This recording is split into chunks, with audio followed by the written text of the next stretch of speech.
Breastfeeding makes you hungry all the time. You're always gonna wanna eat. It's like, whew, they're like on fire, and then you put the cooling pads on and it's really nice. Hey y'all, I'm so excited that you're here. Today we're gonna be talking about breastfeeding. First things first, breastfeeding fights off any type of bacteria for your little one. It prevents infections in the respiratory system, so it's amazing for helping your little one stay healthy. If you're planning on breastfeeding, or if you are breastfeeding, congratulations. This is gonna be a wonderful journey, okay? It's gonna be a lot, but it's a wonderful journey. So, number one thing, latch. Latch is very, very, very important. So if you don't have the right latch, things can go wrong. So you wanna go ahead and get a lactation consultant.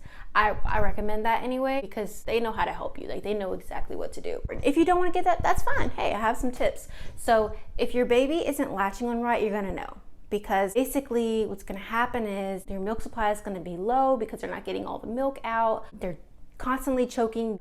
My baby Jake, he had tongue tie. So there's a possibility your baby might have tongue tie. So tongue tie is a condition that restricts the range of motion for your little one's tongue. So they can't latch right. And there is a procedure, a surgery that your baby can go through where they just snip it. I chose not to do that with Jake, but what happens is there's a lot of pain in your nipples because they don't have the right latch.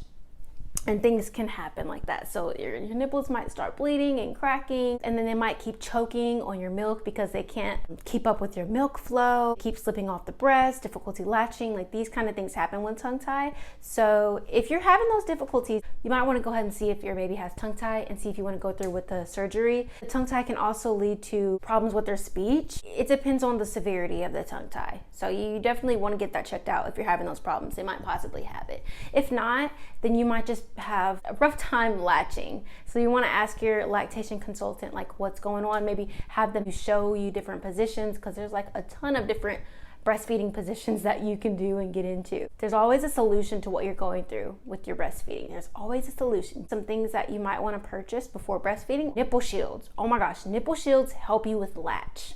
So you basically just put it on your nipple and it's almost shaped like a bottle silicone, and they can grasp your nipple way better. And it helps with the tenderness of your nipple as well. It really helped me not be in so much pain. Nipple creams. Go ahead and buy you some nipple creams because it's gonna get raw down there. It's gonna hurt, especially the first few weeks. You wanna, treat your nipples, just treat them. Cooling pads as well.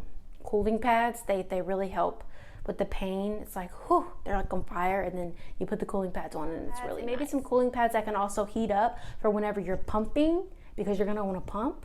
It really helps milk flow out. Let's go into low supply.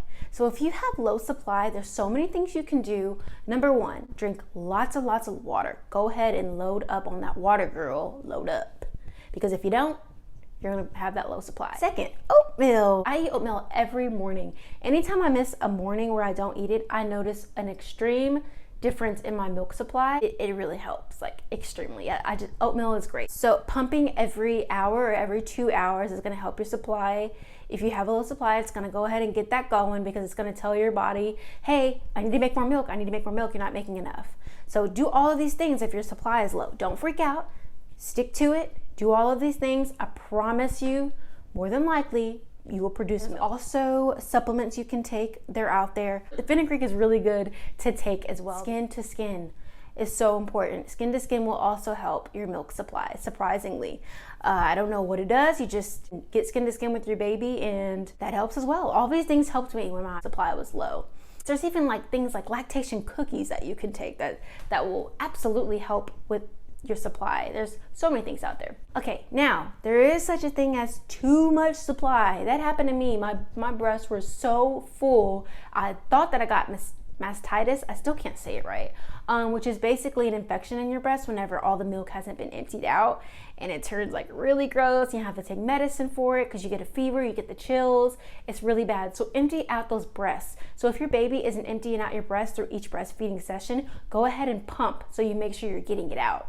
Only problem is if you're pumping too much, like me, you can like be so engorged all the time, and yes, it's painful. If you're engorged, take some heating pads and massage it on your breast. The lumps that are clumping up will flow out, and it's gonna feel so much better, I promise. Or take a shower, but most of the times we're moms, we don't really have time to take a shower unless it's like at nighttime or whatever. So if it's like you're hurting, you're like, I gotta get this out now, Get a heating pad and massage it in your breast and the milk will flow out. Oh my gosh, just yes, get those heating pads, girl. Foods to avoid.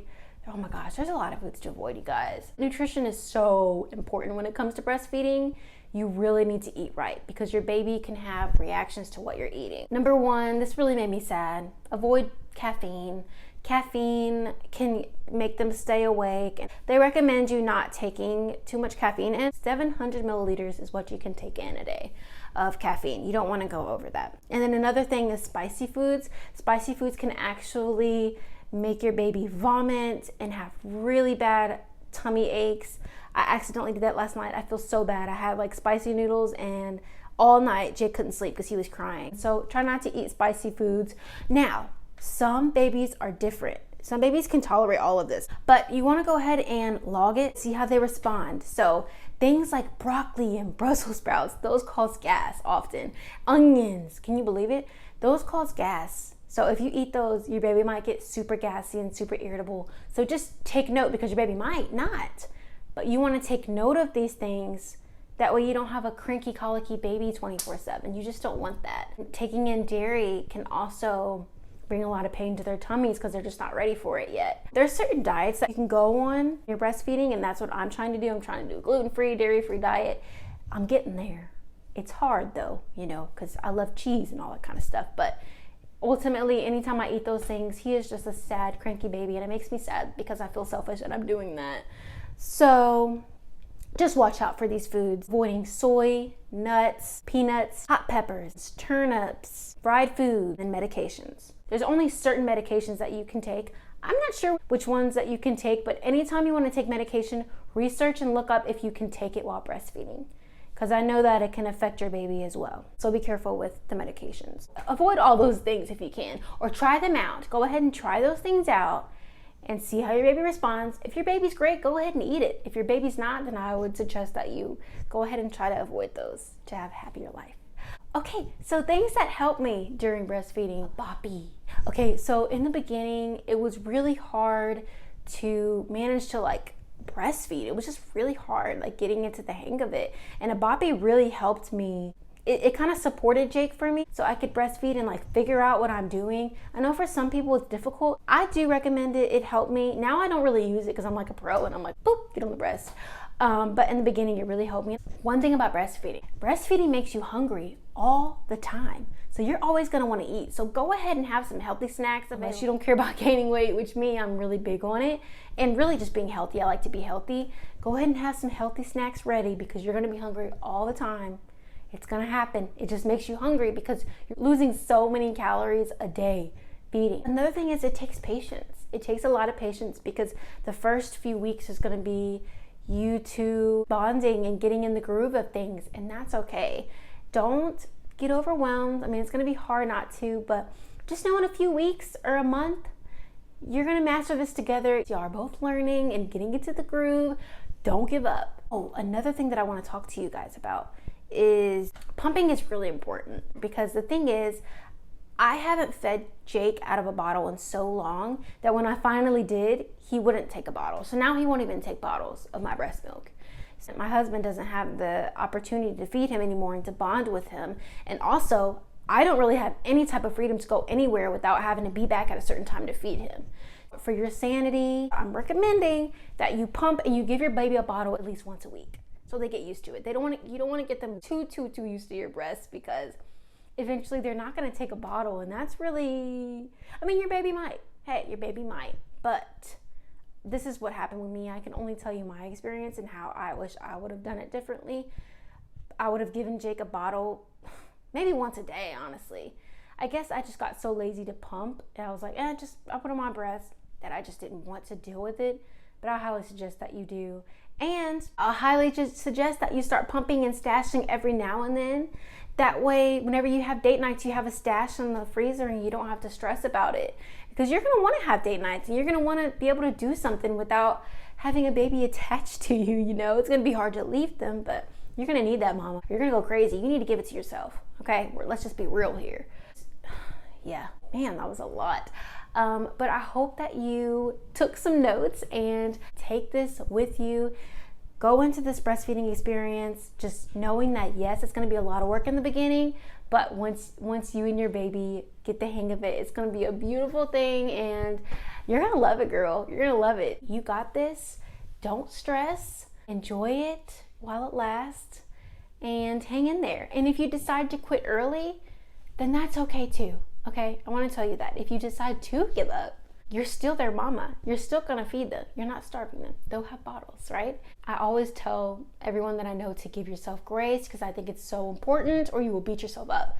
Please give yourself grace in all of this. If you decide to give up, or if you decide to keep going forward, you're perfect for your child. Don't compare yourself to other moms. You are their mom, and they love you, and I love you. So comment below what you want to see more of, because I'm right here, and I'm just here to share all of my experiences with you guys so you can have a smooth transition with your new baby. Of course, I'm not like an expert, but I want to help you as much as I can. So anyways, I love you guys so much, and I'll see you next time. Mwah, besos, and thank you for stopping by my channel.